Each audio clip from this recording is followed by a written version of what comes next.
अहोई माता अष्टमी व्रत कथा। अहोई अष्टमी व्रत कथा में होई माता की कहानी का वर्णन है। इस पर्व को अहोई आठे भी कहा जाता है। उपवास और पूजन के साथ इस कथा का श्रवण बहुत आवश्यक है। आइए हम आपको सुनाते हैं अहोई अष्टमी व्रत कथा, पूजा विधि तथा अन्य आवश्यक जानकारी। अहोई अष्टमी व्रत विधि। अहोई आठे व्रत कार्तिक लगते ही अष्टमी को किया जाता है। जिस वार को दीपावली होती है, अहोई आठें उसी वार की पड़ती है। इस व्रत को वे स्त्रियां करती हैं जो संतानवती होती हैं। बच्चों की मां दिन भर व्रत रखें। सायंकाल में दीवार पर अष्टकोष्ठक की अहोई की पुतली रंग भरकर बनाएं।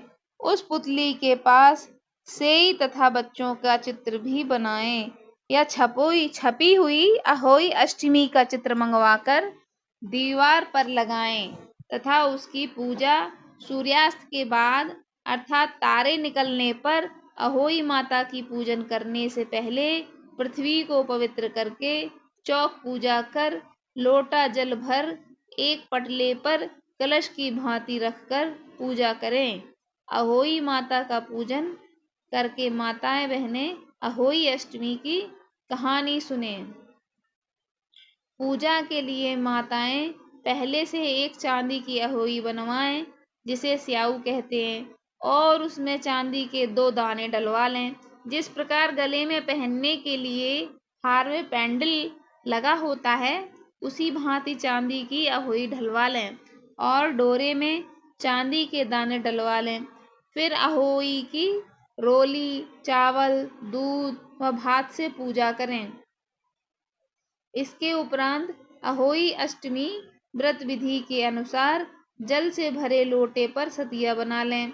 एक कटोरी में हलवा तथा रुपए का बायना निकाल कर रख लें और 7 गेहूं के दाने लेकर अहोई अष्टमी व्रत कथा सुने। अहोई माता की कहानी सुनने के बाद अहोई स्याऊ की माला गले में पहन लें। जो बायना निकाल कर रखा था, उसे सासू जी के पांव पर लगाकर आदर पूर्वक उन्हें देवें। इसके बाद चंद्रमा देवताओं को अर्घ्य देकर स्वयं भोजन करें।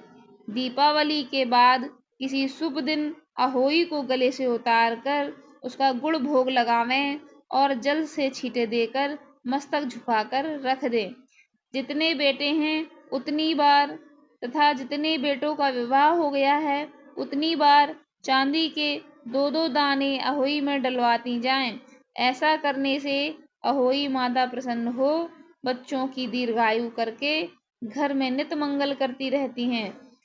इस दिन पंडितों को पेठा दान करने से भी शुभ फल की प्राप्ति होती है। अहोई माता का उज्मन। अहोई माता का उज्मन यानी उद्यापन। जिस स्त्री का बेटा हुआ हो अथवा बेटे का विवाह हुआ हो तो उसे अहोई माता का उज्मन करना चाहिए। एक थाली में 7 जगह 4-4 पूड़ियाँ रखकर उस पर थोड़ा थोड़ा हलवा रखें। इसके बाद ही एक पियल साड़ी ब्लाउज उस पर सामर्थ्यानुसार रुपए दे रखकर थाली के चारों ओर हाथ फेरकर श्रद्धा पूर्वक सासू जी के पांव लगकर वह सभी सामान सासू जी को दे देवें।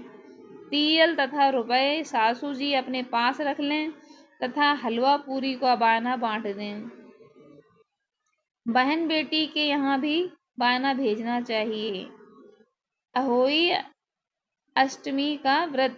यह व्रत प्रायः कार्तिक बदी अष्टमी को उसी वार को किया जाता है जिस बार की दीपावली होती है। इस दिन स्त्रियों की आरोग्यता और दीर्घायु प्राप्ति के लिए अहोई माता का चित्र दीवार पर टांगकर पूजन किया जाता है। अहोई का व्रत दिन भर किया जाता है। जिस समय तारामंडल आकाश में उदय हो जाएं, उस समय वहां पर एक लोटा जल रखकर चांदी का स्याऊ 2 गुड़िया रखकर मौली नाल में पिरो लेवें। तत्पश्चात रोली चावल से अहोई माता के सहित स्याऊ माता का अर्चे से और सीरा आदि भोग लगाकर अहोई अष्टमी के व्रत की कथा सुने। अहोई अष्टमी के व्रत की कथा इस प्रकार है। एक नगर में एक साहूकार रहा करता था। उसके 7 लड़के थे। एक दिन उसकी स्त्री खदान में मिट्टी खोदने के लिए गई। ज्यों ही उसने जाकर वहां कुदाली मारी, त्यों ही सेह के बच्चे कुदाल की चोट से सदा के लिए सो गए। इसके बाद उसने कुदाल को स्याहू के खून से सना देखा, तो उसे सेह से बच्चे मर जाने का बड़ा दुख हुआ। परंतु वह विवश थी, क्योंकि यह काम उसने अनजाने में हो गया था। इसके बाद वह बिना मिट्टी लिए ही खेद करती हुई अपने घर आ गई, और जब से अपनी मान में आई तो अपने बच्चों को मरा हुआ देखकर नाना प्रकार से विलाप करने लगी, और ईश्वर से प्रार्थना की कि जिसने मेरे बच्चे को मारा है उसे भी इसी प्रकार का कष्ट होना चाहिए।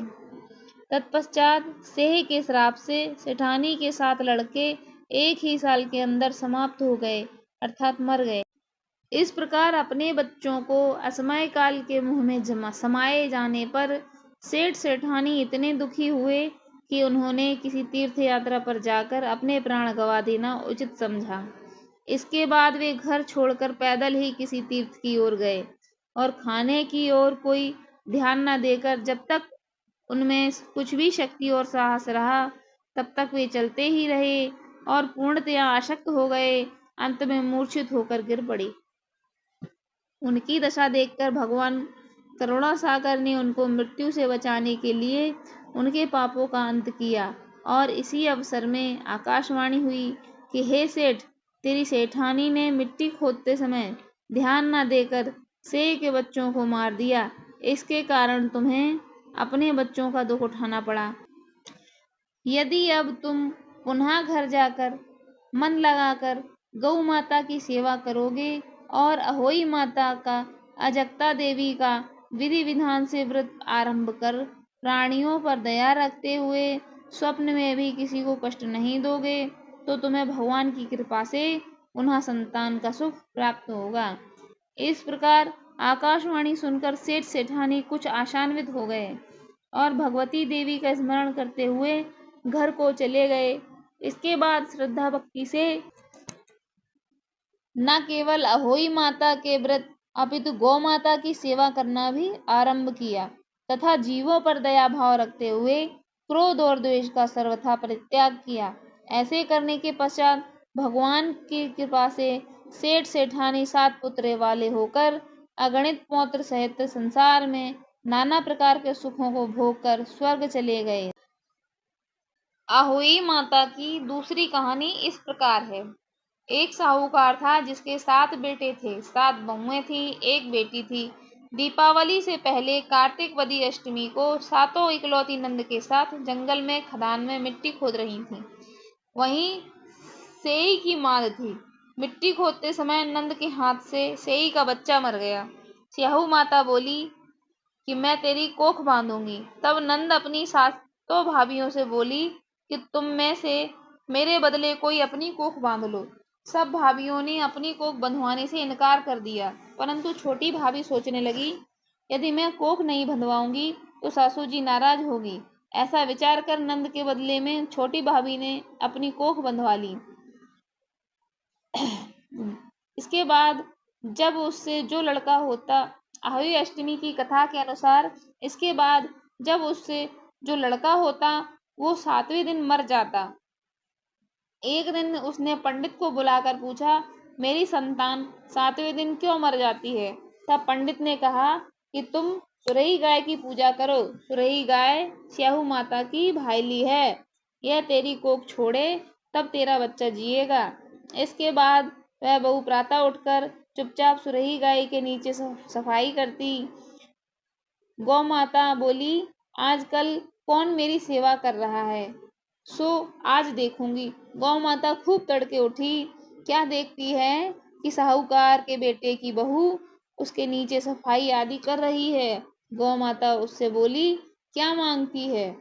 तब साहूकार की बहू बोली कि स्याहू माता तुम्हारी भाईली है और उसने मेरी कोख बांध रखी है, सो मेरी कोख खुलवा दो। गौ माता ने कहा कि अच्छा। अब तो गौ माता समुद्र पार कर अपनी भाईली के पास उसको लेकर चली। रास्ते में कड़ी धूप थी, तो दोनों एक पेड़ के नीचे बैठ गईं। थोड़ी देर बाद सांप आया और उसी पेड़ पर गरुड़ पक्षी का बच्चा था, उसको डसने लगा।